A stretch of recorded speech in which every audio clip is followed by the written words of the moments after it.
जय हिंद साथियों, जो हमारी फिजिक्स न्यूमेरिकल की सीरीज चल रही है तो उसमें आज हम गुरुत्वाकर्षण के बारे में समझेंगे। तो देखो, इसके न्यूमेरिकल करने से पहले इसके फॉर्मूले वगैरह के बारे में जानना बहुत जरूरी है, जिससे कि न्यूमेरिकल करने में क्या मिले, हेल्प मिले। और मैं इसमें कुछ थ्योरेटिकल पोर्शन भी बता दूंगा, जिससे कि एग्जाम में काफी क्या होगी, हेल्प मिलेगी। जैसे कि कैपिटल जी क्या है, स्मॉल जी क्या है, वो पूछता रहता है कि गुरुत्वीय त्वरण का मान, हम पृथ्वी सतह से ऊपर जाएंगे तो क्या होगा, केंद्र पे जाएंगे तो क्या होगा, ध्रुवों पे जाएंगे तो क्या होगा, इस टाइप के क्वेश्चन। जैसे पलायन वेग क्या है, ऐसी चीजें वो पूछता रहता है थ्योरेटिकल पोर्शन में। उसके बाद में कोई दो पिंड दे दिए तो उनके बीच में क्या फोर्स लग रहा है, तो इन सब से संबंधित हम जानकारी इसमें लेंगे।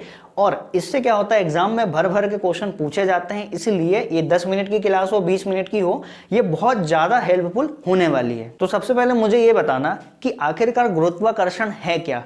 तो तुम भी बोल रहे हो यार मास्टर जी, यार क्या क्वेश्चन पूछ रहे हो यार, हम तो बचपन से पढ़ते आ रहे हैं गुरुत्वाकर्षण क्या है। मान लो ये पेन है, इसको ऐसा छोड़ दिया तो ये नीचे चला गया, किसके कारण चला गया, गुरुत्वाकर्षण के कारण चला गया। ये तो हम बचपन से पढ़ते आ रहे हैं। तो देखो, ऐसा है कि इस पूरे ब्रह्मांड में कोई भी दो वस्तु हो, कोई भी दो पदार्थ हो, कोई भी दो पिंड हो, तो उनके बीच में जो आकर्षण बल लग रहा है ना, वही क्या है, गुरुत्वाकर्षण है। अभी आगे मैं बहुत अच्छे से उसको एक्सप्लेन करूंगा। फिलहाल आप समझो इसको कि मान लो ये एक m द्रव्यमान का पिंड है, ठीक है, इसका द्रव्यमान हमने m1 मान लिया। ये एक m2 द्रव्यमान का पिंड है ना, और इन दोनों के बीच की जो दूरी है वो ले ली हमने स्मॉल r, ठीक है। अब समझना कि इनके बीच में अगर मैं बल की बात करूं, जो आकर्षण बल लग रहा है उसकी बात करूं, तो देखो F जो है ना, वो समानुपाती होगा किसके, ये वाला द्रव्यमान और ये वाला द्रव्यमान, यानी कि दोनों पिंड के द्रव्यमान के गुणनफल के क्या होगा, समानुपाती होगा, यानी कि m1 इंटू में m2। समझे कि ये जो बल है, यानी सिंपल सी चीज है, जिसका इनका द्रव्यमान जितना ज्यादा होगा ना, उतना ज्यादा क्या लगेगा, दोनों के बीच में बल लगेगा। समझे। फिर आगे बात करें कि वही बल जो है ना, इसकी जो रेडियस है, देखो सीधी बात है, कोई दो चीज अगर एक दूसरे को खींच रही है तो वो जितने पास में होगी उतना अच्छा खींचेगी, और जितना दूर चली जाएगी उतना क्या होगा, खिंचाव बल कम हो जाएगा। तो बस यही बात है कि रेडियस जितनी बड़ी होगी उतना क्या होगा, बल कम लगेगा, और जितनी छोटी होगी उतना ज्यादा लगेगा। तो इसीलिए ये क्या होगा, 1/r, यानी कि r स्क्वायर में चलता है ये। समझ में आया। यानी कि सीधी बात है ना, अगर हम रेडियस बढ़ा दें तो बल गिर जाएगा, वहीं अगर मैं रेडियस कम कर दूं तो बल बढ़ जाएगा। तो यहां से हम दोनों को मिला दें तो ये professional to m1 into m2 upon में क्या हो जाएगा, r स्क्वायर। समझ गए। फिर यहां से क्या होता है, F बराबर, यहां पे अगर मैं सिंबल हटा दूं तो यहां पे आ जाता है कैपिटल G आ जाता है, और फिर वही m1 इंटू में m2 अपॉन में r स्क्वायर। देखो वहां से दिखता नहीं, मैं इसलिए मैं उसको उल्टे हाथ से जो है लिख रहा हूं, ठीक। तो ये यहां से निकल के आ गया हमारे पास क्या, बल का मान क्या निकला, यहाँ पे capital G into m1 into m2 upon में क्या आ गया, r स्क्वायर। अब समझना, ये जो नियम है ये तो किसने दिया था, न्यूटन ने दिया था। लेकिन अगर मैं वही बात करूं कि कैपिटल G की वैल्यू की, तो कैपिटल G की वैल्यू जो थी, हेनरी कैवेंडिश ने क्या किया था, इसकी वैल्यू बताई थी। अब समझो यहाँ पे कि पहले तो ये समझो कि कैपिटल G की यूनिट क्या होगी। तो देखो सिंपल में, देखो अगर मैं G को यहीं रखूं, है ना, G को ऐसे रखूं, यहाँ समझना, ठीक। ये कैपिटल G ले लिया मैंने यहाँ पे। अब यहाँ से ये बल है, बराबर में बल तो यहीं रहेगा, ये r स्क्वायर का होगा, यहाँ पे जाके इंटू होगा, और अपॉन में क्या आ जाएगा, m1 इंटू m2। अब समझो कि ये जो बल है ना, ये F जो है, ये F क्या है, न्यूटन होता है इसका मात्रक, तो न्यूटन हो गया। रेडियस मीटर में होगी तो मीटर स्क्वायर हो गया। वहीं अगर मैं बात करूं द्रव्यमान किस में होगा, किलोग्राम में, तो 1 किलोग्राम ये, 1 किलोग्राम ये, तो कुल मिला के कितना हो गया, किलोग्राम स्क्वायर हो गया। तो ये क्या हो गई, कैपिटल G की यूनिट हो गई। समझ आया कैसे निकली। फिर अगर मैं वहीं बात करूं कि हेनरी कैवेंडिश ने जो कैपिटल G की वैल्यू बताई थी वो कितनी थी, तो वो थी 6.67 इंटू 10⁻⁻11। फिर वही न्यूटन मीटर स्क्वायर प्रति किलोग्राम स्क्वायर। देखो भैया, इसको जो है ना अपनी खोपड़ी में बहुत अच्छे से बिठा लियो, क्योंकि यही क्वेश्चन एक पूछ देता है।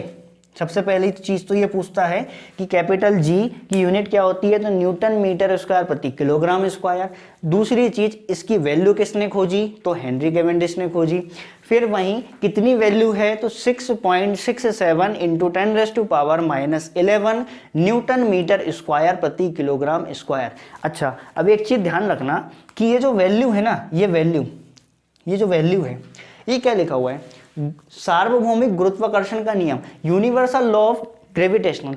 समझना, इसका मतलब ये है कि ये जो वैल्यू है 6.67 10⁻⁻11 पूरे ब्रह्मांड में जो है क्या है, एक समान है, कांस्टेंट है। समझ में आया। तो कभी भी ऐसा पूछे कि कैपिटल जी का मान पृथ्वी की सतह से ऊपर जाने पे क्या होगा, नीचे जाने पे क्या होगा, तो भैया कोई परिवर्तन नहीं होगा, क्योंकि गुरुत्वाकर्षण नियतांक क्या है, नियतांक का मतलब क्या, कांस्टेंट है वो, इसकी वैल्यू में कभी भी कोई चेंज नहीं आता। किसकी, कैपिटल जी की। इतना समझ में आ गया। अब आगे थोड़ा और अच्छे से समझते हैं, इसका ले लो स्क्रीनशॉट। अब हम समझते हैं कि देखो, ये जो पेन था ये नीचे गिर रहा था, तो किसके कारण, इस पे गुरुत्वाकर्षण बल लग रहा था, लेकिन इस गुरुत्वाकर्षण बल के कारण इसमें जो त्वरण उत्पन्न हुआ वही क्या होता है, गुरुत्वीय त्वरण। मैंने क्या बोला कि गुरुत्वाकर्षण बल के कारण इस पेन के अंदर जो त्वरण उत्पन्न हुआ वही क्या कहलाता है, गुरुत्वीय त्वरण, जिसको किससे डिनोट करते हैं, स्मॉल जी से डिनोट करते हैं। तो अब हम समझते हैं, देखो मान लो कि ये एक पिंड है जिसका द्रव्यमान क्या है, कैपिटल एम है, और इसकी रेडियस जो है वो कैपिटल आर है, और एक बहुत छोटा सा पिंड लिया हमने यहाँ पे, ठीक है, जिसका द्रव्यमान स्मॉल एम है, ये लिया हमने। तो अब हम निकालते हैं ये जो अभी हमने गुरुत्वाकर्षण का नियम पढ़ा उससे देखते हैं कि इस पर कितना फोर्स लग रहा हुआ। तो हम क्या करते हैं, एफ बराबर कैपिटल जी, फिर यहाँ पे पृथ्वी का द्रव्यमान कितना है, कैपिटल एम, इंटू में स्मॉल एम, और अपॉन में क्या होगा, कैपिटल आर स्क्वायर। तो इतना फोर्स लगाया। अब एक बात सोचो कि ये जो छोटा सा ये पिंड है ना, छोटा सा पिंड, ये इसका द्रव्यमान कितना है, स्मॉल एम, और क्या हो रहा है कि ये पृथ्वी की ओर खिंचा रहा है, यानी इस पे क्या लग रहा है, एक फोर्स लग रहा है, ठीक है, और इसके कारण इसमें त्वरण उत्पन्न हो रहा था, जिसको हम क्या बोल रहे थे, गुरुत्वीय त्वरण बोल रहे थे। तो वही चीज है कि इसका द्रव्यमान स्मॉल एम है और इसमें गुरुत्वीय त्वरण क्या है, स्मॉल जी उत्पन्न हुआ, तो ये इस पे भी एक फोर्स लगा यहाँ से। तो अब हम एक काम करते हैं, फोर्स दोनों को क्या करते हैं, इक्वल करते हैं। तो देखो, क्योंकि सीधी बात है ना, जितने से ये उसको खींचेगा उतने से ये इसको खींचेगा। तो अभी यहाँ समझो कि हम अगर इस दोनों को बराबर कर दें तो capital G capital M small M upon में कितना होगा, कैपिटल आर स्क्वायर, ठीक है, ये हुआ। और बराबर में कर दिया मैंने स्मॉल एम और जी। अब कुछ नहीं होगा, या स्मॉल एम से स्मॉल एम कट गया, तो यहाँ से जो गुरुत्वीय त्वरण है ना, उसका मान निकालने के लिए क्या बन गया, capital G capital M upon R square. तो यहीं से क्या वैल्यू डिफाइंड होती है, किसकी, स्मॉल जी की। समझ आया। अब करना कुछ नहीं रहता कि ये जो g है, ये g की वैल्यू तो हमको पता ही है 6.67 10⁻⁻11 ये होती है। वहीं अगर मैं m यानी कि पृथ्वी के मास की बात करूं तो पृथ्वी का मास जो होता है वो होता है 5.97 × 10⁻24 किलोग्राम, इतना होता है। वहीं अगर मैं इसके रेडियस की बात करूं वो होती है 6.37 × 10⁻6 मीटर। समझ गए। तो बस इसको कैलकुलेट करके क्या निकाल लिया जाता है, स्मॉल g का मान, जो कि कितना आता है 9.8 आता है मीटर पर सेकेंड स्क्वायर। और यही बाद में क्या पकड़ लेता है, वेलोसिटी में कन्वर्ट हो जाता है। अब एक छोटा सा क्वेश्चन जो दिमाग में आता रहता है कि गुरुत्वाकर्षण का मतलब ये बताया कि कोई दो पिंड, कोई दो वस्तु या कोई दो पदार्थ के बीच में जो आकर्षण हो रहा है वही क्या है, गुरुत्वाकर्षण है। इसका मतलब ये है ना कि अगर मान लो एक पिंड जो इस दूसरे पिंड को अपनी ओर खींच रहा है, तो ये दूसरा पिंड भी तो इसको क्या कर रहा है, अपनी ओर खींच रहा है। तो भैया हम फिर पृथ्वी की ओर ही क्यों जा रहे हैं, पृथ्वी भी तो हमारी तरफ आ सकती है। तो उसका सीधा सा आंसर यह है, ये मान लो पृथ्वी है और मान लो कि यहाँ पे मैं खड़ा हूँ, मान लो, है ना, मान लो मैं खड़ा हूँ यहाँ पे, है ना, इसकी सतह पे। तो देखो पृथ्वी का जो द्रव्यमान है वो कैपिटल एम है, कैपिटल एम है, जो कि कितना है 5.97 × 10⁻24 किलोग्राम। और यहाँ पे खड़ा हूँ मैं, मेरा वजन है, मेरा जो द्रव्यमान है वो है 50 kg, ठीक। और इसकी जो रेडियस है वो तो बहुत ज़्यादा है, कैपिटल आर है। समझ गए। तो अब देखो क्या होगा, मैं 50 किलो द्रव्यमान के हिसाब से पृथ्वी को अपनी ओर खींचूंगा और ये इसके द्रव्यमान के हिसाब से मुझे अपनी ओर खींचेगी। तो भैया कौन खींच लेगी, पृथ्वी खींच लेगी ना। हम पृथ्वी पर बल लगा रहे हैं लेकिन वो नहीं लगा पाएंगे जो पृथ्वी हमारे ऊपर लगाती है।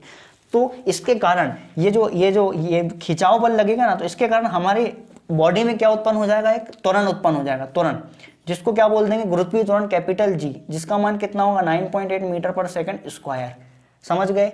तो ये जो 50 किलो का द्रव्यमान था उसमें अगर मैं 9.8 का गुणा कर दूं तो एक बल निकल के आता है न्यूटन में।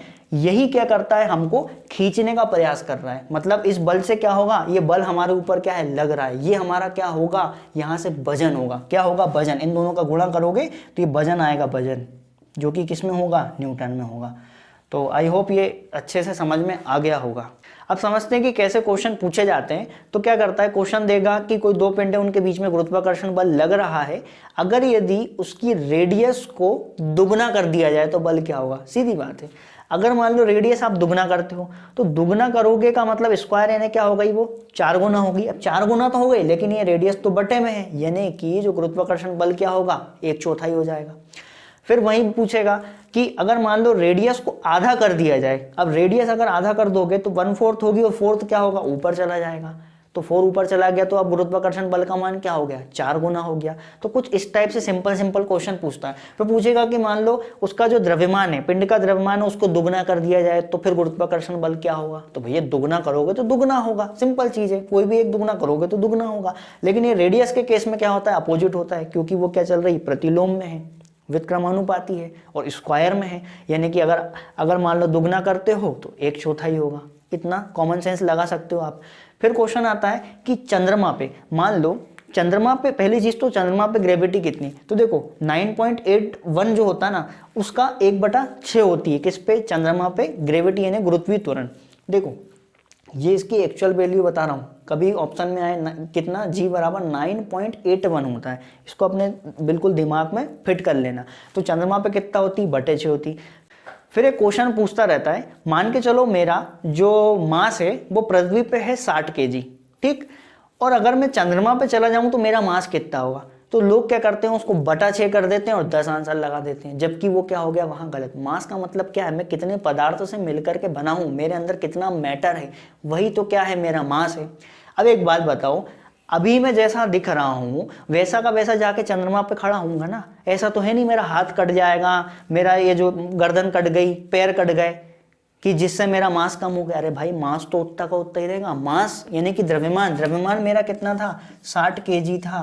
तो वो अगर पृथ्वी पे 60 kg है तो चंद्रमा पे जाने पे भी कितना ही होगा, 60 kg ही होगा, उसका 6 नहीं होगा। 6 क्या होता है, वजन, वजन 6 होता है। और वजन होता क्या है, वजन ये होता है, अगर इसमें मैं 9.8 से गुणा करूं तो मेरा वजन निकल के आता है। तो ये वजन होता है 1/6। कैसे कि ये चंद्रमा पे अगर वजन देखोगे ना तो भैया अभी तो मैंने बताया कि 9.81 का 6 होता है ना, समझ रहे हो, ये गुरुत्वीय त्वरण। तो यहाँ पे ये कम हो गया ना भैया, 6, तो ये 10, समझ में आया।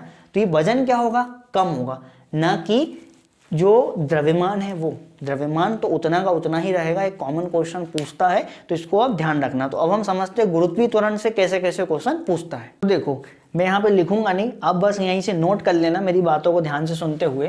कुछ नहीं है, देखो मान लो ये पृथ्वी है और इसकी सतह पे, तो पृथ्वी की सतह से, है ना, पृथ्वी की सतह से अगर आप ऊपर जाते हो या नीचे आते हो, यानी कि गहराई में जाओ चाहे ऊंचाई पे जाओ, दोनों जगह पे जो स्मॉल g है ना उसका मान क्या होगा, घटेगा। समझ आ गया। पृथ्वी की सतह से चाहे ऊंचाई पे जाओ चाहे गहराई पे आओ, दोनों जगह क्या होगा, स्मॉल g का मान घटेगा। फिर बात करते हैं कि पृथ्वी के केंद्र पे, तो पृथ्वी के केंद्र पर स्मॉल g का मान क्या होता है, 0 होता है, ध्यान रखना। फिर बात करते हैं विषुवत, देखो फिर बात करते हैं ध्रुवों पे, ये n पोल हो गया, ये s पोल हो गया। तो देखो इसमें क्या है, ये वाली रेडियस क्या है, छोटी है, और अगर मैं ये वाली रेडियस की बात करूं तो ये रेडियस क्या होगी, बड़ी होगी, ये छोटी होगी।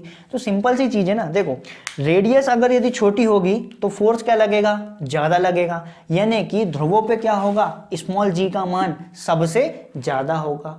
समझ गए कैसे ज्यादा हो रहा है, क्योंकि रेडियस क्या है यहाँ छोटी है। वहीं अगर मैं बात करूं यहाँ पे रेडियस क्या है, बड़ी है, इसलिए यहाँ पे कम होगा, यानी कि विषुवत रेखा, ये विषुवत रेखा है, विषुवत रेखा, तो ये रेडियस क्या हो रही, बहुत ज़्यादा बड़ी हो रही ना, तो इसीलिए विषुवत रेखा पर स्मॉल जी का मान कम होगा, सबसे कम होगा।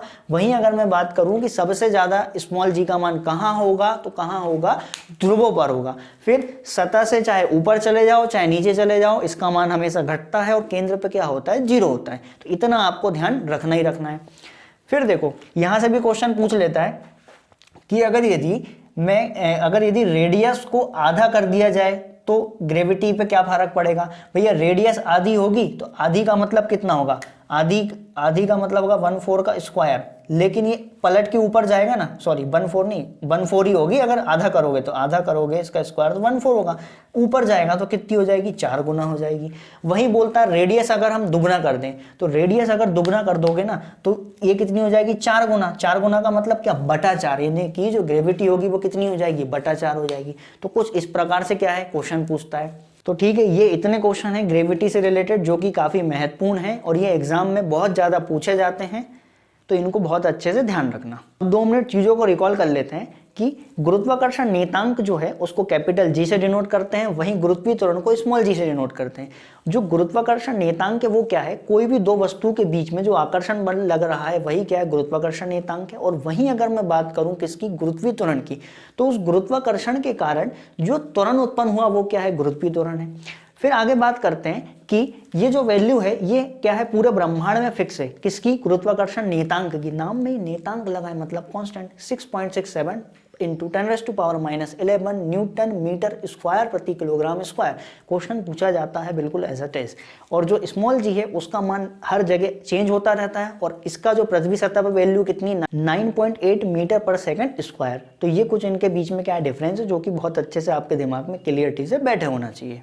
अब समझ लेते हैं पलायन वेग यानी कि एस्केप वेलोसिटी के बारे में। तो कुछ भी नहीं है भैया, मान लो ये मार्कर, ये पेन है, इसको मुझे ऐसा फेंकना है कि वापस लौट के ही नहीं आए, तो उसको जिस वेग से फेंकना पड़ेगा ना वही क्या है, पलायन वेग, यानी कि ये अंतरिक्ष में पहुंच जाए, ऐसा समझ लो, वापस आना नहीं चाहिए। तो उसको जिस वेग से फेंकते हैं वही क्या है, पलायन वेग है। और पृथ्वी का पलायन वेग कितना है, तो 11.2 किलोमीटर प्रति सेकेंड। समझ में आया, इतना, यानी कि इसको कितने वेग से फेंकना पड़ेगा, 11.2 किलोमीटर तय करना चाहिए 1 सेकेंड में, तब जाके क्या होगा, ये वापस नहीं आएगा, पृथ्वी से बाहर चला जाएगा।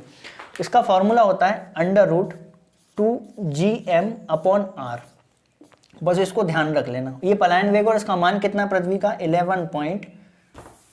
11.2 मीटर, 11.2 किलोमीटर प्रति सेकेंड, ये है। वहीं अगर चंद्रमा की बात करें तो वो होता है 2.38 किलोमीटर प्रति सेकेंड। तो बस ये ध्यान रखना, यानी कुल मिला के पलायन वेग ऐसा वेग जिससे कोई भी वस्तु को फेंकने पर वो वापस पृथ्वी पर ना आए, वही क्या कहलाएगा, पलायन वेग, वो अंतरिक्ष में पहुंच जाती है। ठीक है, तो अब एक कर लेते हैं न्यूमेरिकल। तो हमें 2 पिंड दिए हुए हैं, एक 4 किलो का है, एक 1 किलो का है, और दोनों के बीच की दूरी 10 मीटर दी है और पूछ रहा है कि गुरुत्वाकर्षण बल कितना लगेगा। तो करना कुछ भी नहीं भैया, हमारे फॉर्मूला तो पता ही है। फॉर्मूला क्या है, F बराबर capital G m1 into m2 upon में r स्क्वायर, यही फॉर्मूला है भैया हमारा। तो कैपिटल G की वैल्यू कितनी है, 6.67 या 6 ही ले लो, है ना, इंटू 10⁻⁻11। फिर यहाँ पे ले लेते हैं हम किसको, m1 का द्रव्यमान कितना है, 4 किलोग्राम, और ये 1 किलोग्राम, और वहीं रेडियस कितनी दी हुई है, 10 मीटर का स्क्वायर, यानी कि 100 हो गई। अब देखो 100 ऊपर जाएगा तो माइनस का 2 बनेगा, जुड़ के माइनस का 13 हो जाएगा, तो ये 10⁻⁻13 हो गया। और इसमें कुछ मत करो भैया, 4 का गुणा मान लो, ये 7 को हटा भी दोगे चल जाएगा। 4 × 24, 4 × 24 की 4, 2, 4 × 24 और 2 26, तो ये लगभग में ही आ जाएगा आंसर हमारा। समझ गए, न्यूटन में आंसर आ गया, F बराबर। समझ गए। आई होप इस क्लास में आपको सारी चीज़ें समझ में आ गई होंगी। ये क्लास एग्जाम के हिसाब से बहुत ज़रूरी है, चाहे आप न्यूमेरिकल देख लो चाहे आप थ्योरेटिकल देख लो। तो अगली क्लास में हम न्यूमेरिकल करेंगे, तब तक के लिए हंसते रहिए, मुस्कुराते रहिए। जय हिंद।